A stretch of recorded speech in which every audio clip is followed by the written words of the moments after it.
سلامونه په لندن کې د بي بي سي پښتو ټلویزیون نړۍ دا وخت ګورئ. زه سنا صافیم د نن سرټکي کابل کې د اختر په ویاړ د ولسمشر د وینا پر وخت ولسمشرۍ ماڼۍ ته نږدې برید شوی. افغان پولیس وایي ټول بریدګر وژل شوي دي. 50 کاله وړاندې پر همدې ورځ د پخواني شوروي اتحاد سرتیرو پر پراګ برید وکړ. نن خپرونه کې په هغه برید کې روسي یرغلګر او چکای مقاومت کوونکی د لومړي ځل لپاره سره کینی. د بریتانیا سګنی تاوده وړي د دغه هیواد له تاریخه پرده پورته کړې. لرغونپوهانو ډېرې نوې لرغونې سیمې چې زرګونه کاله پخوا جوړې وې موندلې دي. خپرونه کې له دې ټولو سره افغان کرکټ لوبډله سبا له آیرلند سره دوهمې 20 اووریزې لوبې ته چمتو ده. لوبډل مشر اصغر افغان را سره خبرې کوي.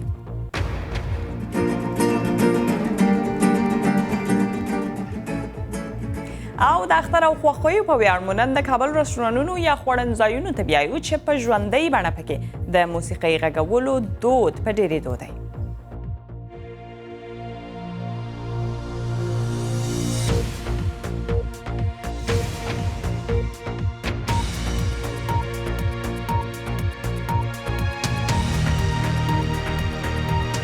جوړ بخیر. د بي بي سي پښتو ټلویزیون نړۍ دا وخت خپرونه همدا اوس پر بي بي سي پښتو راډیو او فیسبوک هم په ژوندۍ بڼه خپریږي. هلته یې هم لیدلی او اوریدلی شئ.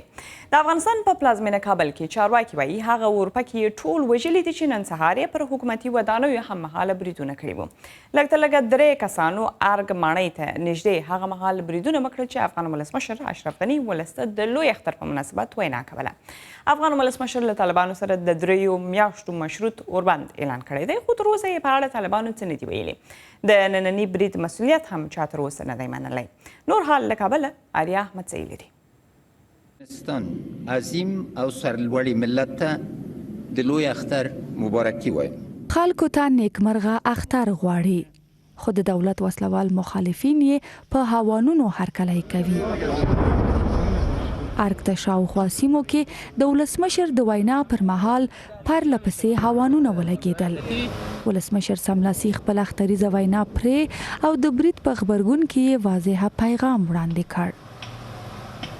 هغه افراد چې توطئې باندې باور لري، وینې باندې باورمند دي، نن به هغه څه اعمال وکړي چې د افغانستان د ولس آرامي په خطر کې واچوي. که دوی فکر کوي چې د راکټو په حملو لاندې دا ولس سر ټیټوي، بیا د فکر وکړي. بریدونو تر هغه دوام درلوده چې سیمه د امنیتي ځواکونو لخوا کلابنده شوه او مخامخ جګړې ته یې ودانګل.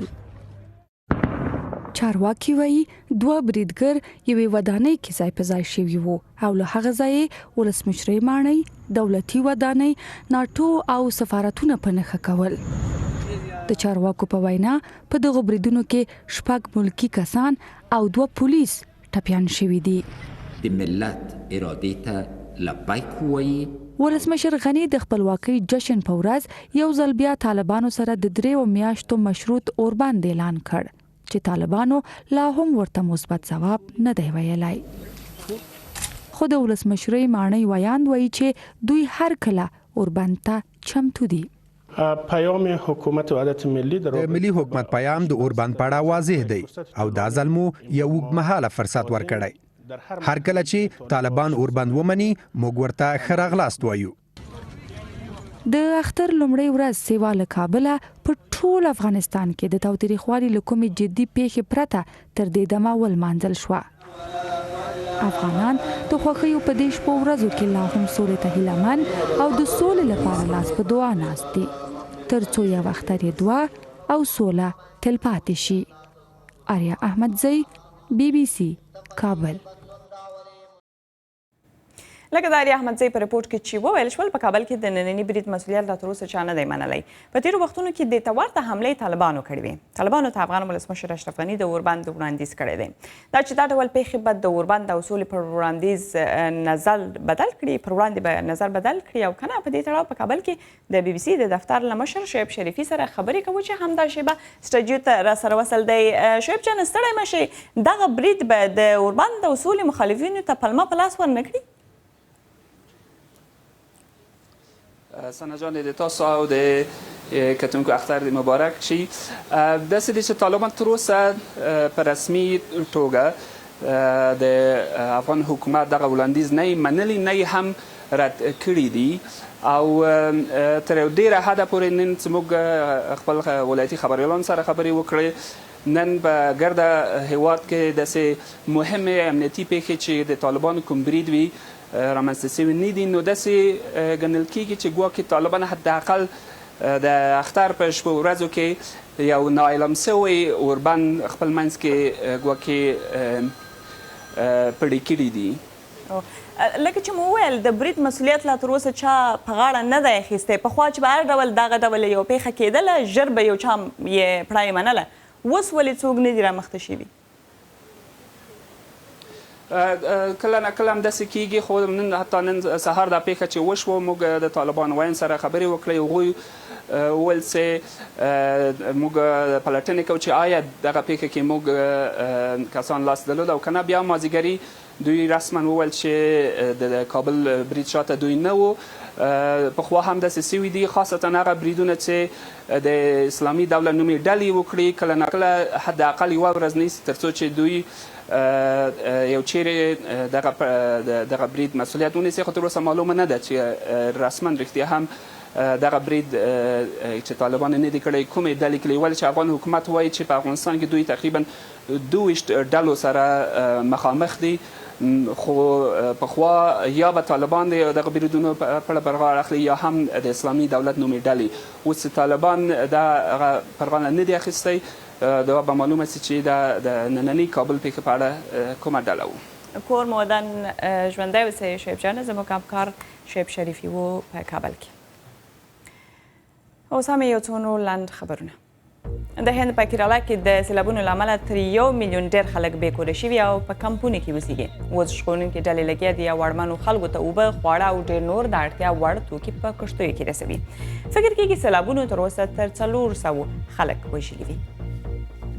او مایکروسافت وایي د روسیې داسې یوه هڅه یې شنډه کړې ده چې په واشنګټن کې د هغو محافظه کارو ادارو اسناد غلا کول چې دیموکراسۍ خپرولو او انټرنیټي امنیت لپاره کار کوي. دوی وایي د 6 جعلي ویبپاڼو کنټرول یې تر ګوتو کړی دی. دا ویبپاڼې هغه ډلې جوړې کړي دي چې د روسیې له حکومت سره اړیکې لري.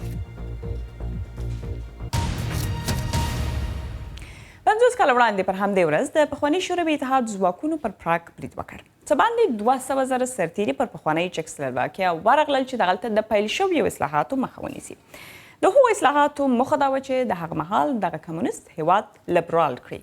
بي بي سي د شوروي د پاراشوټ قواوو یو غړی له هغه چیکي سره ویني چې هماغه مهال یې د دوی پر وړاندې مقاومت کاوه.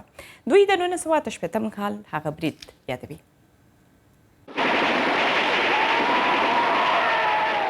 ښار منځ کې ټانکونه روان او هرې خوا کې وسلوال پوځونه تر سترګو کېږي. دا هغه څه دي چې د 1988 کال د اګست په 21مه د پراګ خلکو سهار وختي ولیدل. شوروي اتحاد شاوخوا 200 سرتیري کمونیست چکسلواکیا ته استولي وو چې هلته د خپلواکۍ غوښتونکو اصلاحاتو مخنیوی وکړي. Ёлки-палки, здравствуй. Здравствуй, дорогой. دا کار به هغه وخت شونی نه و. علیم چې د شوروي د پاراشوټ له ځواکونو و په دې یرغل کې ګډون کړی و. اوس له فردیناند چې چکی سرتیری و او د یرغل پر ضد جنګېده ګوري. په لومړۍ کتنه کې په دې پوه شول چې په 1988 کې دوی له یو بله یوازې 1 کیلومتر لرې وو. چک جمهوریت ډېرې قربانۍ ورکړي او روسانو هم، خو له تاسو سره اصلي ټوپک و چې موږ نه درلودل. زه ډاډه یم چې تاسو به یو چک هم نه وي لیدلی چې پر روسانو یې ډز کړی وي، یو هم نه. موږ ته ویل شوي وو چې لومړی ډزې ونه کړو، که چا پر موږ ډزې وکړې بیا به موږ هم ډزې کوو، خو یوازې هوایي ډزې. نو بیا ټول څنګه پیښ شول؟ پر ودانیو د سوري ولیدل. زه به خپل ملي موزیم در وښیم. ولې مو دا هر څه وکړل؟ زه نه پوهېږم. 50 کاله وروسته لا هم روسیا د چک پر جمهوریت ډیر اغیز لري. د چک ولسمشر په ښکاره روس پلوی دی او امنیتي کارپوهان ویره لري چې ځواکمنېدونکې روسیا به د دوی هیواد ته یو نوی ګواښ وي. توماس کوچیره چې د پراګ په چارلز پوهنتون کې د ملي امنیت یو کارپوه دی وایي چې روسیا د جګړې یو نوې بڼه کاروي. پروپاګند او تیریستل ډیر اغیزمن دي. ناسم او دروغ خبرونه هم اغیزمن دي او تر یو حده سیاسي چاپیریال جوړوي. د پراګ په دې څښاک ځای کې دا ځوان روسان د مسکو پرتله ځان اروپا ته ډیر نږدې احساسوي. دا وایي ما یو داسې چکی هم نه دی لیدلی چې روسان یې خوښ وي. هر یو بیل بیل لاملونه لري خو تر ټولو لوی لامل یې پوتین او سیاستونه یې دي. Putin и вся его политика. د شوروي له یرغله 50 کال وروسته د پوتین توندلارې بهرنۍ تګلارې په دې وروستیو کې د روسیې او دلته په مرکزي اروپا کې په لویدیځو هیوادونو بد اغیز لري. دلته په بریتانیا کې سږکال د نور کله خلاف ډېره ګرمي وه. ډېر خلک ورسره په عذاب شول خو ښه والی یې هم درلود. هغه داسې چې د دې هېواد څو زره کلن تاریخ یې هم له تاریخه یې پرده پورته کړه. د ځمکو په وچېدو ډېرې پخوانۍ لرغونې سیمې راښکاره شوې. د انګلستان د لرغونو سیمو د څېړلو او پاللو ادارې یوه ډله څو میاشتې ووته او له هوا یې د دغو نویو رابرسېره شویو لرغونو سیمو عکسونه واخیستل او ډېر نوي څه یې وموندل.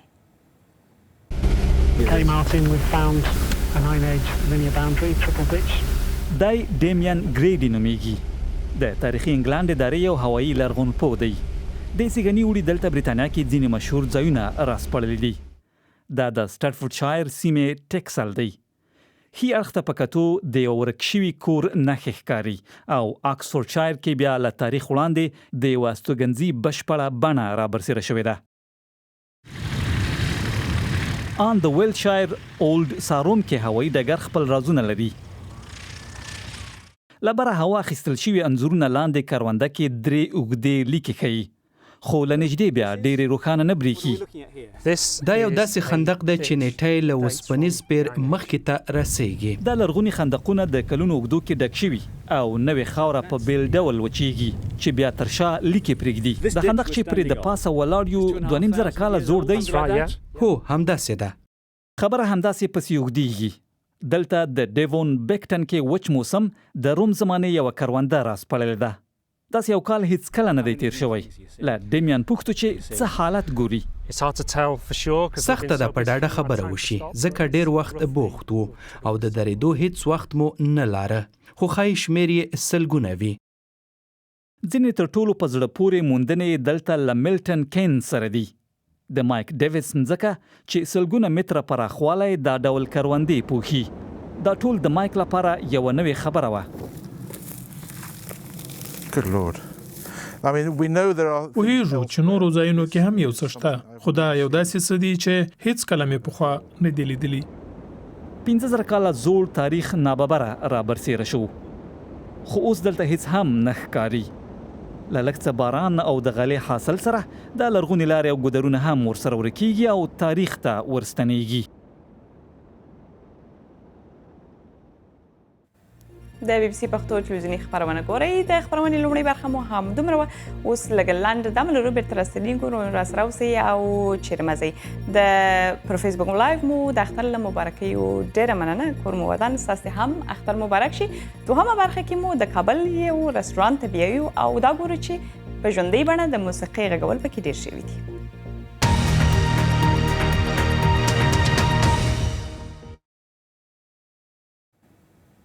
په لندن کې د بي بي سي پښتو نړۍ دا وخت یو ځل بیا ستړي مه شئ. د نن د سر خبرونه مو کابل کې د اختر په ویاړ د ولسمشر د وینا پر وخت ولسمشرۍ ماڼۍ ته نږدې برید شوی. افغان پولیس وایي ټول بریدګر وژل شوي دي. او 50 کاله وړاندې پر همدې ورځ د پخواني شوروي اتحاد سرتیرو پر پراګ برید وکړ. چکان وایي اوسنۍ روسیه لا هم د دوی په چارو کې په بل ډول لاسوهنه کوي. د افغانستان د کرکټ ملي لوبډله به سبا له ایرلند سره خپله 2 شلووریزه لوبه کوي. افغان لوبغاړو د حضرت زازید د ښې لوبې له امله لومړنۍ لوبه پرون په 14 منډو وګټله. اوس د درو لوبو په لړۍ کې ایرلند 1-0 شاته دی. لوبډل مشر اصغر افغان د زلمی لوبغاړي حضرت زازي ستاینه وکړه د عنایت الحق یاسیني سره خبرې کړې دي. بسم الله الرحمن الرحیم. په اول سر کې ټولو افغانانو د پورنی سیالي مبارکي وایم او بعد ورته د اختر مبارکي وایم. الله پاک دې اختر قبول منظور کړي. الله پاک دې اختر برکت سره افغانستان کې امن او سوله راولي او د حاجیان دې الله پاک خپل حاجونه قبول کړي، دعاګانې خدای قبول کړي. واقعا که تاسو ګورئ پورن حضرت زازي چې موږ یو پلان چې هغه موږ شروع کړی ویل چې موږ په 15 شپږ ور کې تاسو ته خلو وکړه ځکه په نیو بول ته لګرانس کیږي بال بیٹ ته خراجي چې کله بال زړیږي بیا بال لګنه خلی ډبل په بیا غره کم هټ پنه لګيږي. نو کوم چې موږ هغه پلان دی ټیم پلان هغه حضرت زازي واقعا په د شلوري په دوه لوبه کې چې د کیرر دوه لوبه ډېر خلو به وکړه او څنګه چې موږ امیدو همغه رقم لوبه وکړه چې حضرت زازي یو نوې لوبغاړي دغه ته معلومات نشته چې دا کوم ځینې کمزور کوم ځینې کوي دي. نو ان شاء الله تر څو د معلومات کې موږ تن خپل کار اخیسته. بل خبره چې دا ستاسو د ټیم نه زیات خطر د آیرلند ټیم د بالینګ په ډګر کې محسوسولو کوم لوبغاړو سره ما خبرې کړې دي خو بیټینګ ته داسې تمه نه و. واقعا که تاسو ګورئ انګلیش کنډیشن اکثر د آیرلند کنډیشن چې تاسو ګورئ همیش دلته بیټینګ لیک سختي سپیشلی د موږ د آسیا له خلکو لپاره کله هر یو آسیا ټیم راځي هغه د سټرګل سره کوي. نو آیرلند په دې کې کرکټ کړه که تاسو ګورئ هغه موږ ته انډیا ته راځي نو موږ الته ډېر فرق د ټیمي نو خامخا دویم د هوم کنډیشن دا فائدہ ورته هغه که تاسو ګورئ بولینګ ګورئ په لندن د خبرونه کې دا کنډیشن د فاز بالران ده. که تاسو بیا وګورئ موږ راشد او مجيب نن بیا پرون بیا خبرالینګ وک بل خصوص بیا په بالرانو کې رړل چې د افتاب عالم فرید ملک تور کوم چې هغه ډېر بهترین بالینګ ځان شو چې کوم کنډیشن د پاګه کنډیشن کې ځان شو. دا ځل ستاسو بیټینګ هم د پام وړو بیټینګ ماشاءالله د ټولو د پام وړو ځکه موږ به کوشش هم دل لدای چې دوه درې کسان موږ سره کوم هغه هټینګ کې نور چې دا غمې چلی ځکه د هر یو کس هټ نه لګي هټ ولدا ته لګ مشکلي بل خصوص حال د چې کله بال زور شي نو بیا وهل لګ مشکلي بیا ورته سوچ کې نو په دې باندې موږ چې کوم ټیم پلان وغه پلان سره موږ کامیاب شو الحمدلله. خو بیا هم په اخري درې ور کې موږ کولای شو چې موږ یو شلند نور اضافه کړو کې شرنج سولاتیا سی خو اخري درې ور کې موږ نه هرنځ وکړو خو خیر بل میچ کې بدن موږ زده کړو. اوس چې دویمه سیالي سبات کیږي اندغه اعظم سره مخ ته راځي ایمن خوار چې هر سیالي کې کغه آینده چې موږ کوم سیالي موږ هغه ته په دې ادم او اراده باندې راځو چې موږ د میچ وګټو او خلوب وکړو. موږ اول کوشش چې موږ خلوب وکړو ځکه چې تکله ټیم چې کله خلوب وکړي اتومات هغه ګټیم نو موږ به کوشش چې موږ خلوب وکړو میچ وګټو. اصغر افغان او سمیه تونو لاند خبرونه. ولسمشر ډونالد ټرمپ وایي اندېښمن دی چې که قسم وکړي او بیا په ټاکنو کې د روسیې د ادعا شوې لاسوهنې په اړه خبرې وکړي نو ښایي د درواغو په سوګند پړ وپېژندل شي. د رویټرز خبري اژانس سره خبرې کولې وایي منله چې د ده د خبرو او نورو ترمنځ که کوم توپیر وي نو هغه به بیا د ده پر ضد وکارول شي. د استرالیا لومړی وزیر مالکم ټرنبل وتوانید چې خپله مشري وساتي. د ده پر ضد یې د ګوند یو بل غړی او د کورنۍ چارو وزیر پیټر ډان راپورته شوی و. لومړي وزیر د ګوند دننه ټاکنې وکړې. دی د راتلونکي کال له ټاکنو وړاندې په نظر پوښتنه کې یو څه شاته دی. د میانمار یا برما مشر وایي حکومت یې غواړي چې روهینجا مسلمانان بیرته خوندي په خپله خوښه او په عزت هیواد ته ستانه شي. سنګاپور ته پر یو رسمي سفر آنګ سان سوچي بنګلادیش تورن کړ چې وایي میانمار ته د روهینجایانو په لیږلو کې پاتې راغلی دی. د دواړو هیوادونو یو تړون سره کړی و چې وایي کډوال باید په خپله خوښه بیرته ستانه شي. تر اوسه یو هم نه دی ستون شوی. او بیجینګ په خپل هغه کمپاین کې چې تایوان ګوښه کړي بل بریا هم ترلاسه کړه. دا چې ال سلوادور یې هڅولی دی چې خپل ملاتړ له تایوان چین ته واړوي. د مرکزي امریکا دغه هیواد دریم دی چې له تایپې سره سږکال خپلې اړیکې پرې کوي. اوس تایوان یوازې 12 ډیپلوماټیک ملګري لري. د لوبو او سپورت په لنډو خبرونو کې انګلند او هند خپله ټسټ لوبه کې سره لګیا دي. دا لوبه په ټرنټ برج کې کیږي. هند د انګلند 2-0 برلاسي له خطر سره مخامخ کړې ده. انګلند خپل دوهم اننګز په ناسوځېدلیو 23 منډو پیل کړ. انګلند اوس 498 منډو ته اړ دی چې لوبه وګټي. خو تر غرمنۍ یې 4 لوبغاړي په 4 منډو سوځېدلي وو. لیورپول تېره شپه په پریمیر لیګ لوبو کې دوهمه پرلهپسې لوبه هم وګټله. دوی کرسټل پالاس په 2-0 مات کړ. د لیورپول جیمز میلنر یوه پنلټي ګول وکړ. دوهم ګول بیا سادیو مانې ووهه. لکه 15 نور کلبونه لیورپول هم اوس 6 پوینټه لري. او د نړۍ تر ټولو چټک ځغستونکی یوسین بولټ وایي تیار دی هغه کسان غلط ثابت کړي چې پر ده شک کوي دی غواړي د ځغاستې فوټبال ته ولاړ شي یا له ځغاستې فوټبال ته ولاړ شي. ښاغلی بولټ په استرالیا کې له کوسټ مرینرز فوټبال لوبډلې سره په روزنه بوخت دی. پر ده شک دی چې آیا بولټ کولی شي چې له ځانه یو تکړه فوټبالر جوړ کړي او که نه. مرینرز تیر لوبیز کال د ای لیګ په پای کې راغلل. نو هیله د اختر مو ښه او خوندور پیل شوی وي او ښه روان وي. کله که د کابل رستورانونو یا خوړنځایونو ته تللي یې ښایي پام شوی مې و چې په دې اوس کې ژوندۍ موسیقۍ ډلې پکې موسیقي غږوي. نه یوازې رباب بلکې ګیتار او وایلن هم پکې اورېدل کیږي یا اورېدلی شئ. تر ځای له ملکې احمدزۍ سره د کابل یوه خوړنځي ته ولاړ شو. په افغان رستورانتونو کې د ګیتار نغمې دلته د موسیقۍ غږول څه نوې خبره نه ده، خو د ډوډۍ خوړلو پر وخت د ګیتار غږونه له ډېره وخته نه و اورېدل شوي او دغو نوو نغمو نوي مینوال جذب کړي. ګیتار او رباب خو یو شرقي موسیقي دی او غربي. کله چې موږ رباب اورو هغه موږ ته افغاني احساس راکوي، موږ ته شرقي موسیقي احساس راکوي. او کله چې ګیتار اورو هغه یو غربي آله ده. دواړه ښایسته دي، دواړه ښایسته غږول کېږي. نن چې کوم موسیقي دلته وغږول شوه هغه یو مکس موسیقي وه او ښایسته موږ خوند ترې واخیست. نن سبا ځوانان هغه رستورانتونه هم ډېر خوښوي چې په ژوندۍ بڼه موسیقي لري.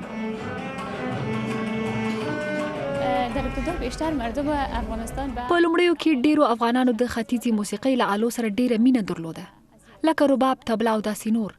خو اوس له ګیتار سره ډیره مینه کوي. ما ډیر داسې ځوانان لیدلي چې موسیقۍ ته یې مخه کړي، په ځانګړي ډول ګیتار ته.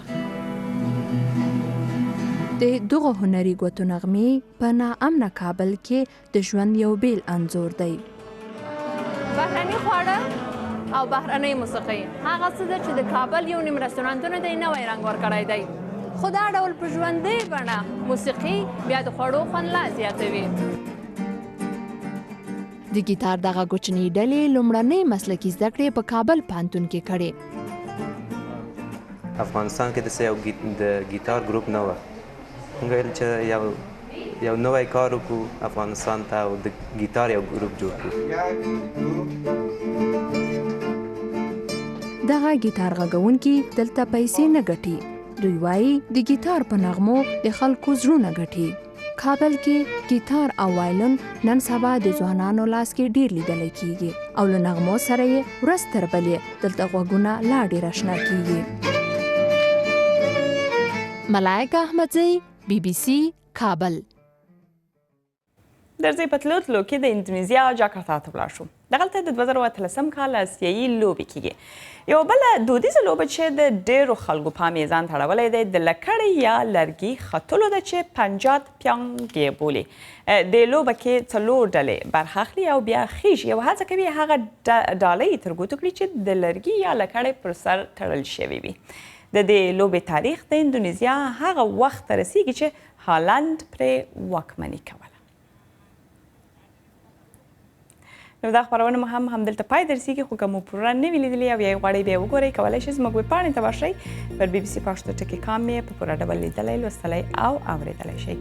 نو خپرونه مو همدلته پای ته رسیږي. تر سبا ماښام 6:30 بجو هر چی چې آرام، خوشحاله او خوندي اوسئ. ښه وخت، ښه شپه او ښه اختر.